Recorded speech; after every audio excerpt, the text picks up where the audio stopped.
مجسم سنت ہمارے پاس ہے اور وہ امام ہے،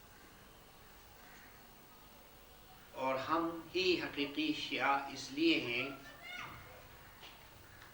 کہ شیعہ ان کو کہتے ہیں جو علی کو چاہتے ہیں، اور ہم علی کو صرف ان کی شخصیت کے زمانے میں نہیں چاہتے ہیں، بلکہ ہم علی کو چاہتے ہیں ہمیشہ کے لیے، اور علی کے نور کو چاہتے ہیں جو امام ہے۔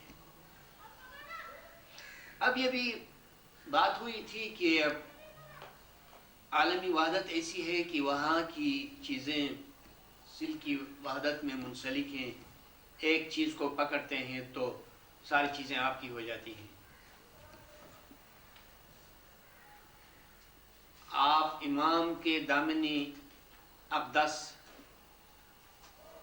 کو ہاتھ سے تھامے ہوئے ہیں تو پھر ساری خوبیاں اس طرف آ جاتی ہیں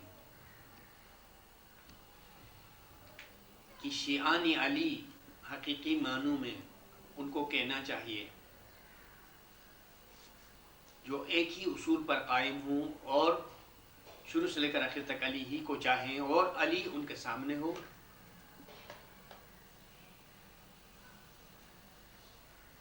اور حقیقی سنی وہ لوگ ہو سکتے ہیں جو خدا و رسول کی سنت کو اپنائے ہوئے ہیں، اور وہ سنت ایک ہی چیز ہے، ایک مرکز ہے، اور وہ امام ہے۔ عجیب بات ہے کہ لوگ رسول کو چھوڑ کر ذرا دور کی چیزوں کو سنت کہتے ہیں۔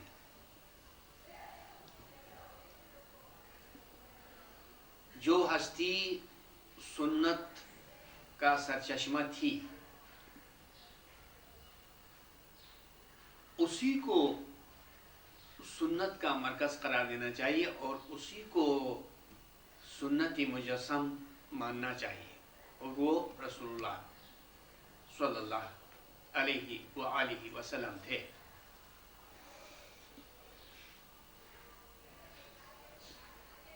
ذرا سوچئے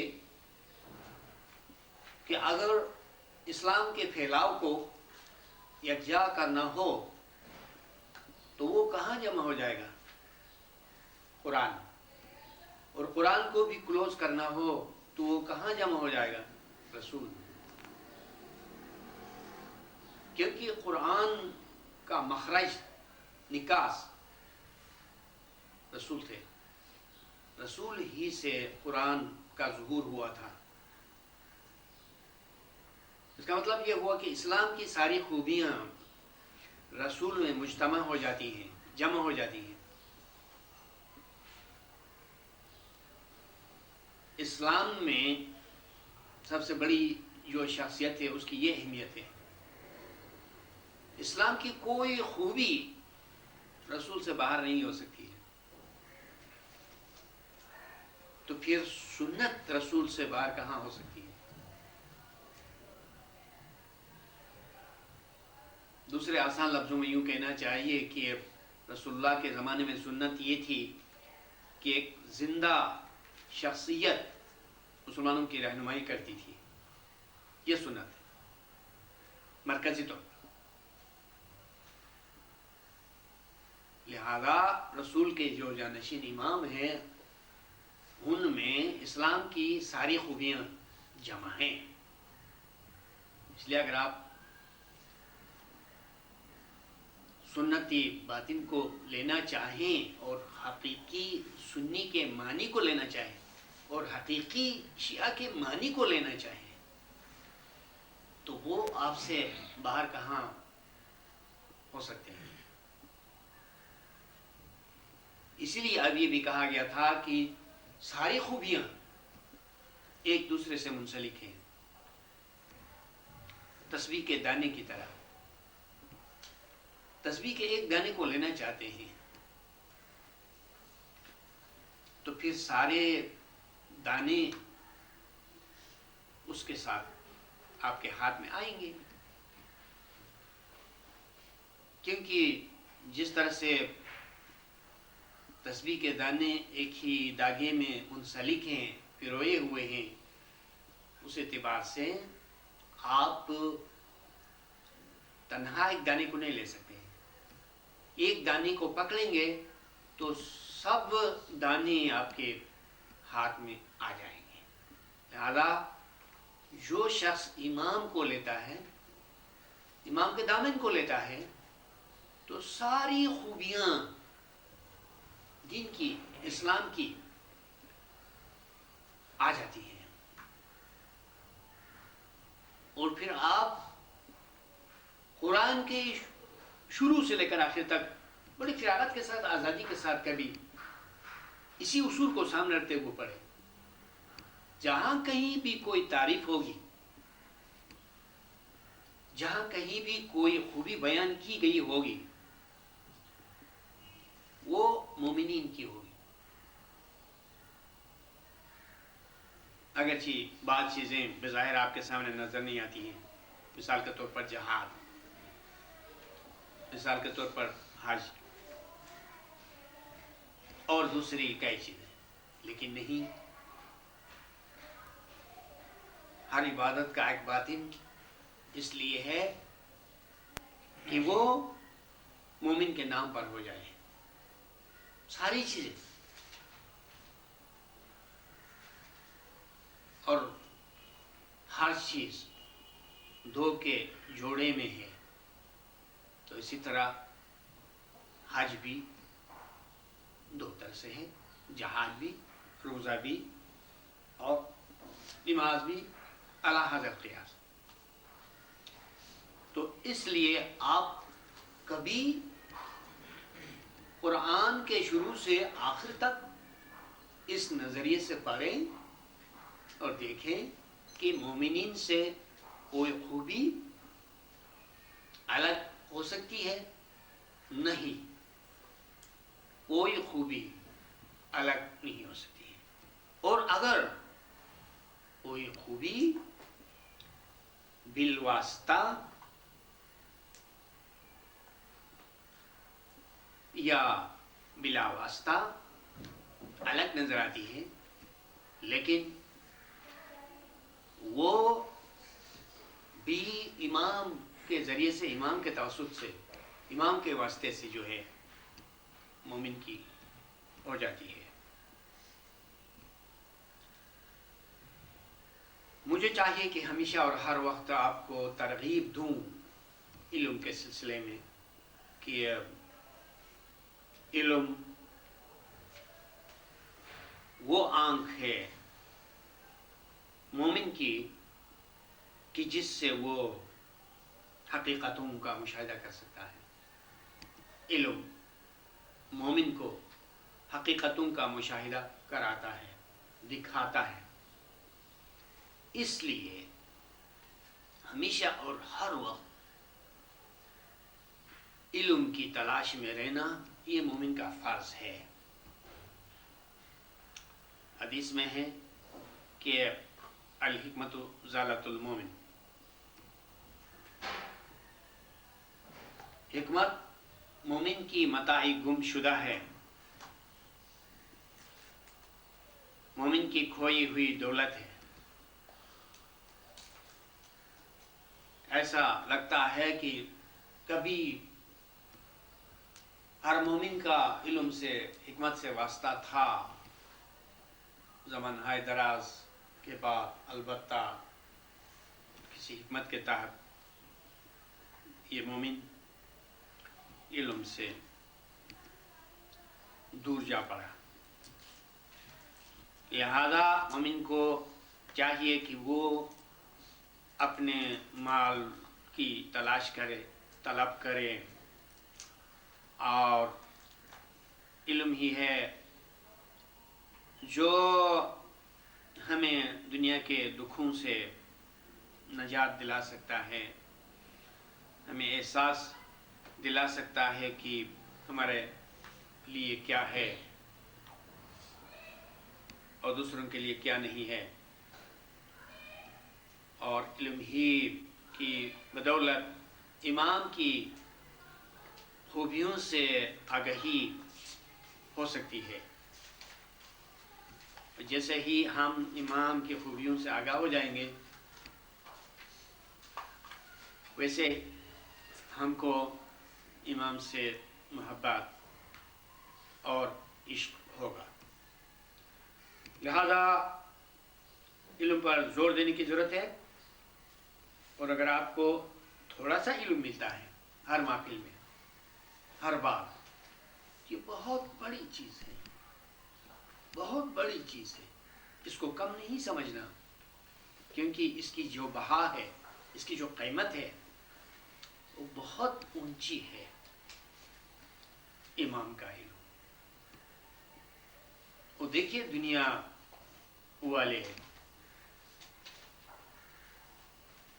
کتنے دور ہیں امام کے علم سے، امام کی شناخت سے. اور حالانکہ دنیاوی طور پر ان کو دیکھیے کتنے ہوش مند ہیں، کتنے ہوشیار ہیں، کتنے کام کرنے والے ہیں اور محنت بھی کرتے ہیں، بہت کچھ، لیکن معلوم نہیں کہ اس میں کیا راز ہے کہ وہ اس علم سے بیگانہ ہے اور دور ہے. جہاں تک ان نقشوں کا تعلق ہے،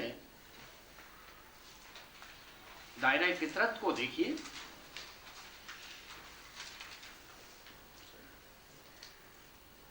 ہم اپنی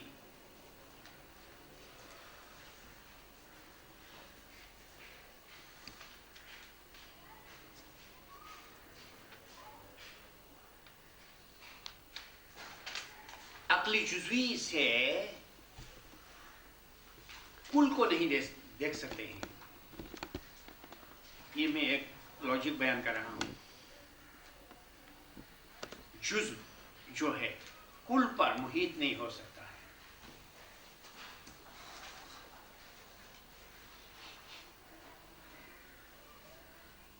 ایک قطرہ اس بات کا ڈیمانسٹریشن نہیں کر سکتا ہے کہ دریا سمندر کی وسعت کیا ہے. یہ ناممکن بات ہے.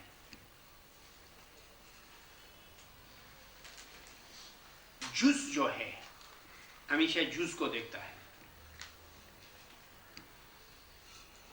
جیسے ہم کرۂ ارضی کے ہاف کو بھی نہیں دیکھ سکتے ہیں، نصف کرے کو نہیں دیکھ رہے ہیں.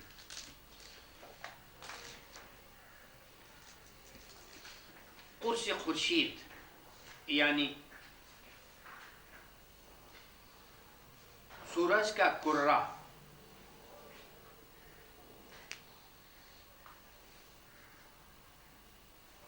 بہت عظیم ہے.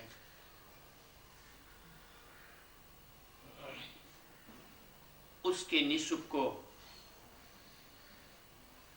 بھی ہم وسعت کے ساتھ نہیں دیکھ رہے ہیں. نگاہ کی نارسائی کی بنا پر ہم اس کو ایک چھوٹی چیز دیکھ رہے ہیں. کہاں باطن اور کہاں اس کا عقب، یعنی اس کا پچھلا حصہ اور اندرونی حصہ. ہماری جگہ پر کوئی کل ہوتا تو وہ سورج کے عقب کو یعنی پچھلے حصے کو، اندرونی حصے کو، سامنے کے حصے کو، سب کو دیکھتا، اور زمین کے دونوں جانب کو دیکھتا، آسمان کو دیکھتا، کائنات کو دیکھتا.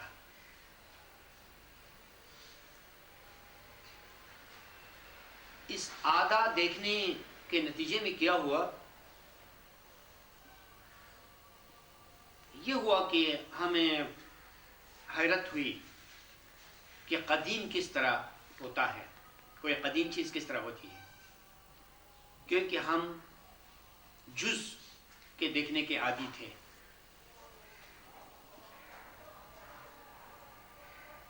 یہ علم کی نارسائی کی مثال پیش کر رہا ہوں. اب اس وقت زمین کس طرح ٹھہری ہوئی ہے، اس میں عام انسانوں کو حیرت ہے، کیونکہ انسانوں نے تو یہ سوچا ہے اور یہ دیکھا ہے اور یوں دیکھنے کے عادی ہو چکے ہیں کہ کوئی چیز کسی چیز پر ٹک جاتی ہے، لیکن زمین کس طرح معلق ہو سکتی ہے؟ سمندر بحر محیط کرۂ ارض سے کس طرح لپٹا ہوا ہے، یہ حیرت کی بات ہے۔ حیرت کی بات ہے کہ اس وقت زمین کے دوسرے حصے میں رات گزر رہی ہے، اور حیرت کی بات ہے کہ ہم امریکہ کے باشندوں کی طرف پاؤں کر رہے ہیں اور سر فضا کی طرف ہے، اور امریکہ والے بھی اس طرح ٹھہرے ہوئے ہیں کہ ہماری طرف ان کے پاؤں ہیں اور سر فضا کی طرف ہے۔ یہ حیرت کیوں ہے؟ حیرت علم کے نہ ہونے سے پیدا ہو جاتی ہے۔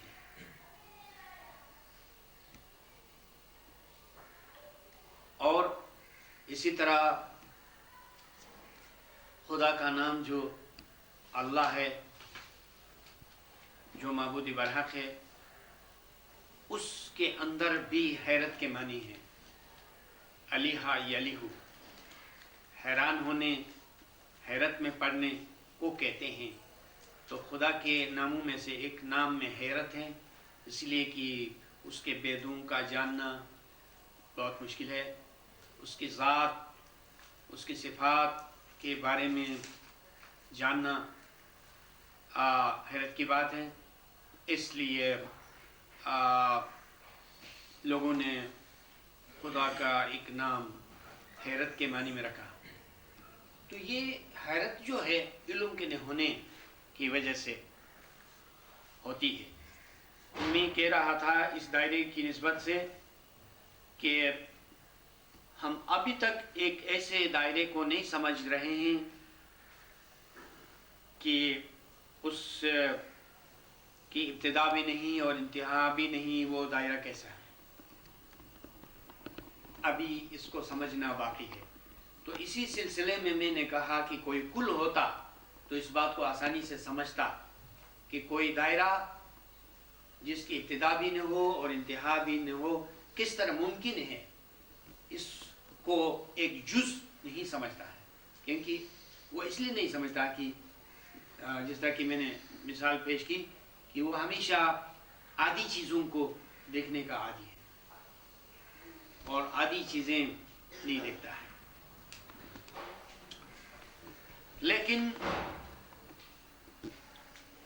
جہاں اور جیسے ہم خدا کے بارے میں یہ اقرار کرتے ہیں کہ خدا ابتدا کے بغیر ہے اور انتہا کے بغیر ہے، لیکن اس کو ہم پھر بھی علم کی روشنی میں نہیں سمجھ رہے ہیں، بائی فورس، عقیدے کے زور سے اس بات کو ہم مان رہے ہیں اور سمجھنے کے محتاج ہیں۔ کیونکہ اگر ہم یہ کہیں کہ خدا ایک وقت مقرر سے پیدا ہوا تو ہم خود اپنے اوپر کفر کا فتویٰ لگا سکتے ہیں، یہ کفر ہے۔ اس خوف سے ہم خدا کو قدیم مان رہے ہیں لیکن علم کی روشنی میں نہیں۔ بہرحال یقین کہتا ہے، عقیدہ کہتا ہے، دل کہتا ہے کہ خدا ہمیشہ ہے، اس کے ہونے کی کوئی ابتدا نہیں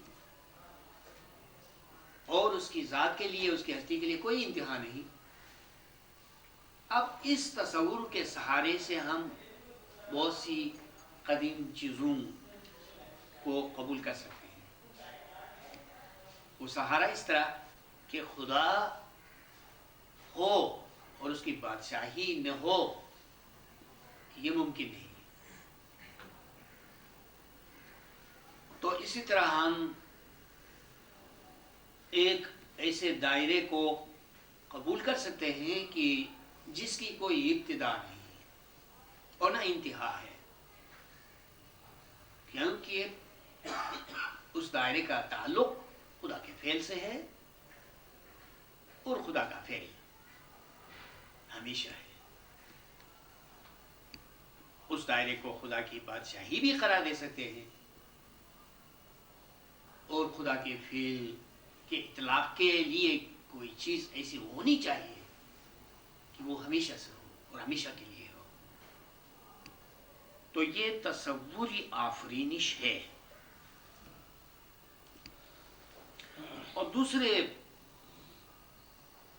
دائرے کے بارے میں اگر دو چار باتیں کرنی ہیں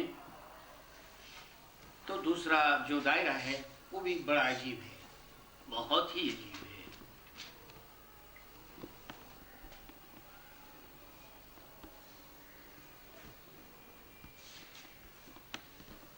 مادی چیزوں کو سما لینے کے لیے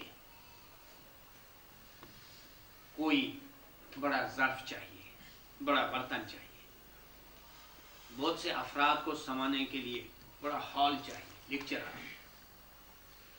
لیکن روحانیت کا معاملہ اس کے برعکس ہے۔